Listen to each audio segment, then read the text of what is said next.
వైకాపా పాలనలో అనంతపురం నగరంలో డ్రైనేజీ వ్యవస్థ అస్తవ్యస్తంగా తయారైందని ఎమ్మెల్యే దగ్గుబాటి ప్రసాద్ అన్నారు. రామ్నగర్ పరిసర ప్రాంతాల్లో అధికారులతో కలిసి ఆయన పర్యటించారు. డ్రైనేజీలను రోజు శుభ్రం చేయాలని మున్సిపల్ సిబ్బందిని ఆదేశించారు.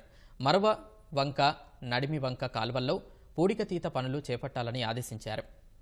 సమస్యను ముఖ్యమంత్రి చంద్రబాబు దృష్టికి తీసుకువెళ్లి అనంతకు అండర్ గ్రౌండ్ డ్రైనేజీని తీసుకొస్తామని హామీ ఇచ్చారు.